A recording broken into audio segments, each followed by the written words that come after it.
First things first, we're going to look at, listen to this video, the interview of the CEO of XP Factory. Factory is one of the UK's preeminent. And afterwards, I'll be talking about my opinion. I've got some thoughts on this. I've been following this company for a number of years, but let's listen to what they say first. Financial leisure businesses, which currently operates two fast-growing leisure brands, Escape Hunt and Boom Battle Bar. Now, this week the company has announced its audited interim results for the 6 months ended 30th of June 2023. Joining me today to discuss the news is XP Factory CEO Richard Harpham. Richard, good morning to you. Good morning, Giles. How are we doing? Very good, thank you, Richard.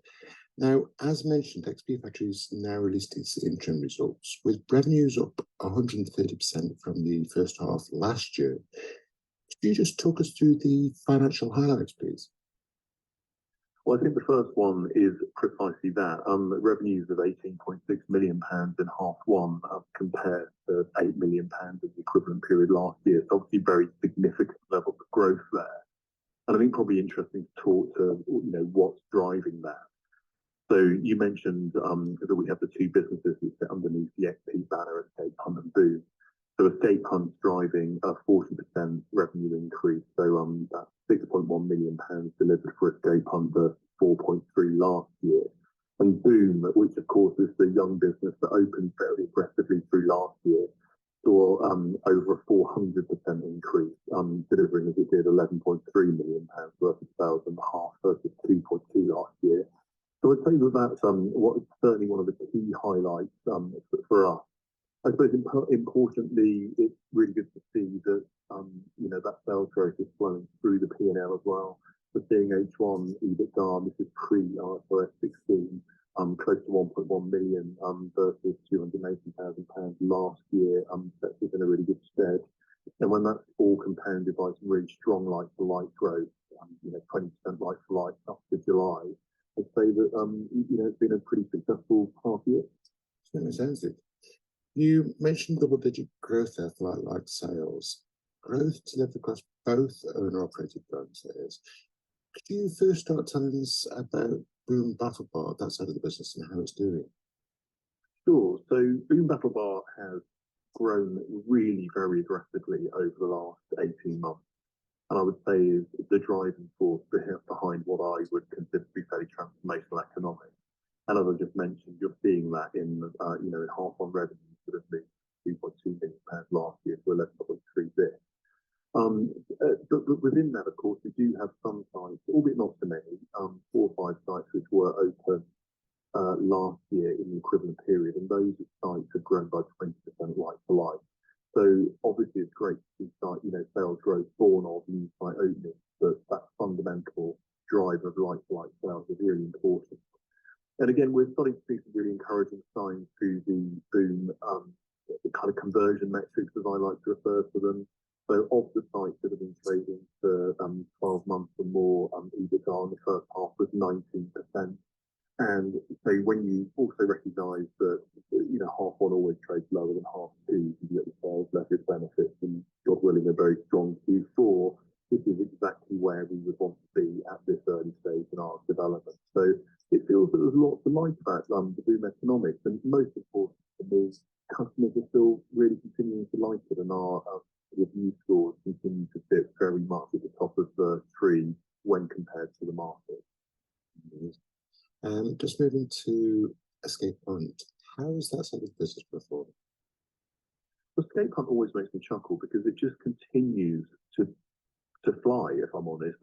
I think against any objective measure, Escape Hunt is still continuing to do brilliantly, and that's the business that's now 6.5 years old. So Escape Hunt revenues are up 40%, as we mentioned, £6.1 million versus 4.3, and again with 20% like-for-like on a pretty large cohort of sites in the first half. But again, it's the conversion economics that remain quite outstanding, if I'm honest. So landing 40% EBITDA margin in half is amazing. Obviously, Escape Hunt has a far lower cost base than Boom ever will, so its conversion will always be higher. But nonetheless, delivering 40% is an extraordinary performance, I would suggest. Again, best against absolute market-leading customer review scores. very, very positive about that part of the business. Brilliant. Now, in the announcement, you made several post-period highlights. Can you talk us through some of the main ones? Yeah, well, I think the main one is probably just to address, the concerns that I think have been raised of consumer-facing businesses over summer. So I'm sure many of your followers and listeners will have heard, and read narrative around summer being pretty soft. And so I think we've been really, really encouraged to see that actually post-period, in the weeks to September, the beginning of September, we've actually seen 25% like-for-like sales on Boots, 23% on Escape Hub. So really still driving forward with that momentum post-period. So I think that gives us, a fair degree of optimism around where we can go for the year. More strategically, we've got some sites coming on board for Canterbury and Southend open for Boom within a fortnight. So that's quite exciting. We brought back Chelmsford and Ealing, which were formerly two franchise sites for Boom. We've got Woking open as well. So lots going on. We certainly never take the foot off the gas. So good. Okay. And just looking forward, what can we expect to see from XP Factory over the next year?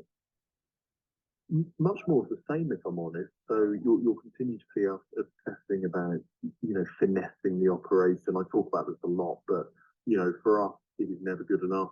There is always more we can do on that customer journey. So you'll continue to see us experiment, test, hopefully learn, hopefully adapt, and change elements of those of that customer journey. And in so doing, we would expect to, all being equal, a continuation of the strong like-for-like growth that we've been achieving so far. And with that, we should expect to enhance leverage flowing through the operating model. So as a business, you should expect to continue to see growth organically from the sites that we have.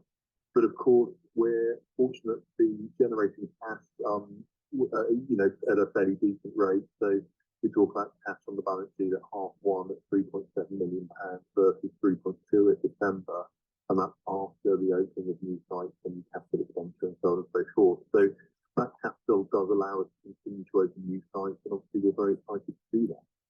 Wonderful. Okay. Talking to me today was Richard Harpen, the CEO at XP Factory. Richard, thanks for joining Directors Talk today.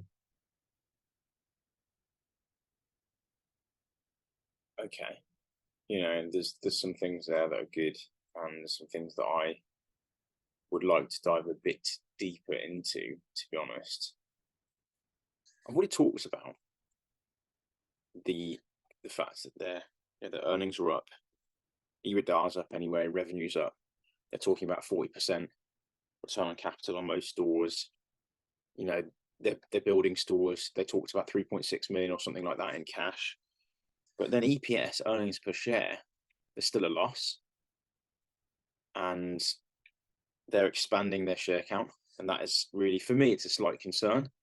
Also, if you look, let's just see if I can share with you a document. This is kind of what I was saying, even though revenue's gone from 8 million to 18 million, change of 130%, loss per share, there's still quite a big loss per share, to be honest, even though earnings have gone up quite a bit.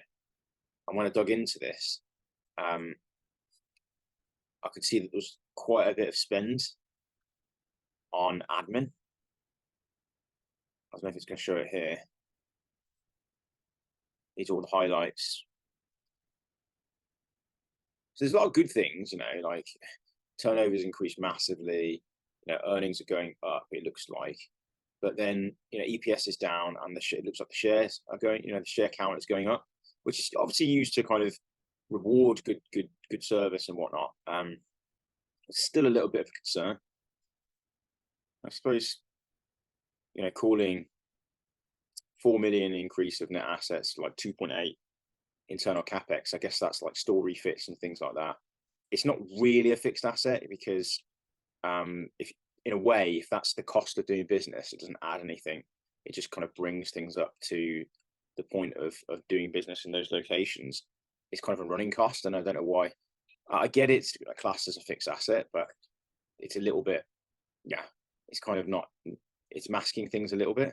Overall, I'm just looking because I have to analyze, what is going on here. They've gone from 8 million to 18 million. Cost of sales have gone from 3 million to 7 million. So you need to look into this. Look, the admin has gone up like 8 million or something, 7 million, something like that in this period, in this 6 months period. So what, I don't think that you actually break down admin, and a depreciation as well as 3 million. So that's like all the spend basically. You got like 10 million on their cost of sales or their admin. Like admin's actually 13 million, sorry. 13 million on admin, and then 3 million on depreciation. It's like 16 million on depreciation and admin. I don't know if they break down admin anywhere, and we can take a look in a moment. I'll just scroll through.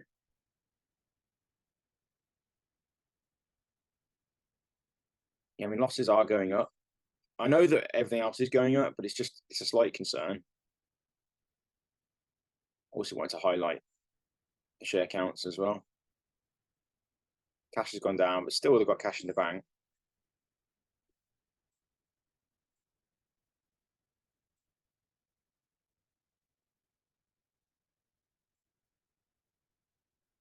Boom's making loads of money. Yeah, so shares have gone up a little bit, not a huge amount to be honest, but there are some options in there where shares go up, which I don't like. Even if it's, let's have a look at this. If it's gone up from 147 to 151, I don't know what that is, 2 or 3%, but that's in 6 months. So if it's going up like 5% or 6% every year, and there's options in there as well, guys, that means they'll convert at a certain, there'll be more shares added at a certain rate. I think it's like 30p or 35p. So obviously, like the share price now, I think it's about 15 or 18 or something like that.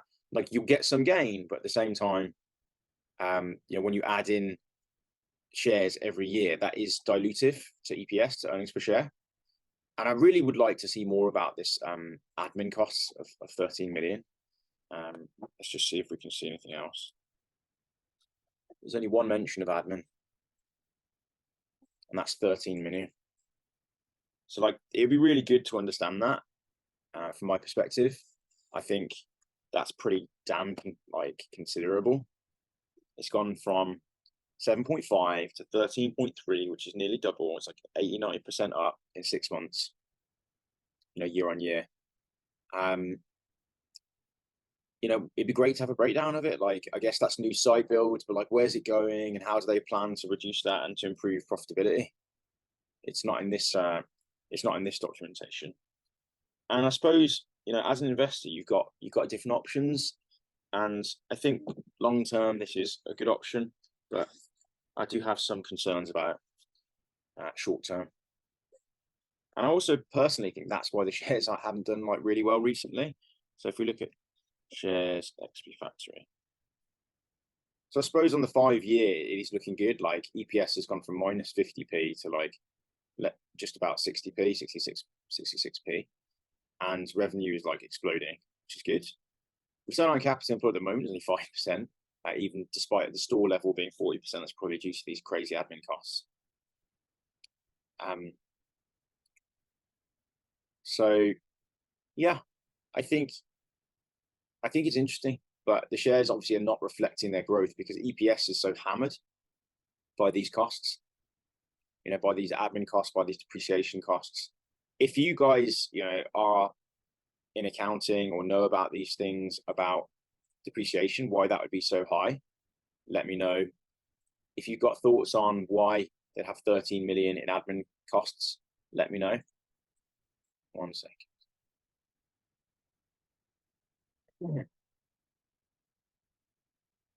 Like, I want to be clear, like I'm really bullish on XP Factory, Battle Boom Bars. I think it's a really good brand. I think it's a really good opportunity.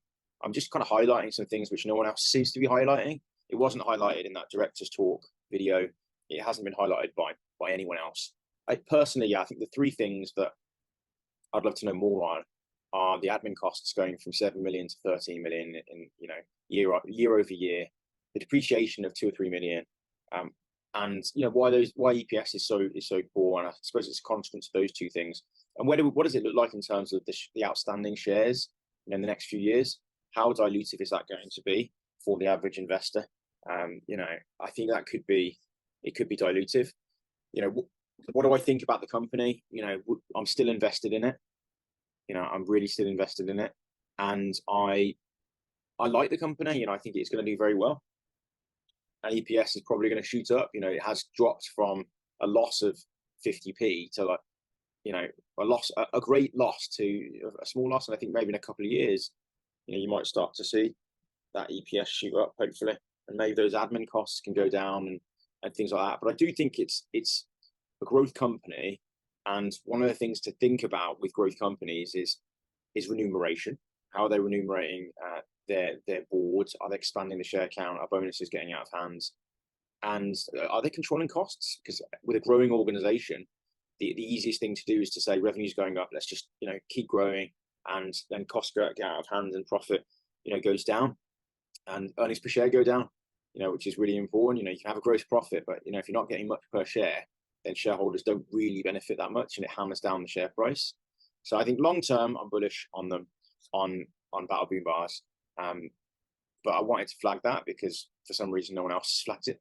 Let me know what you guys think in the comments. I'm going to put my little one to bed soon. It is pretty late here. It's 1 a.m. So I hope I'm a little bit. I hope that it's all making sense, the things I'm talking about. I'm still invested in them. I like them as a company. But yeah, remember the knowledge path, especially what I kind of knowledge and progress is everything. Check out my other videos, like and subscribe if you think there's any value in the videos I'm giving. I'll see you guys in the next upcoming video. Take care.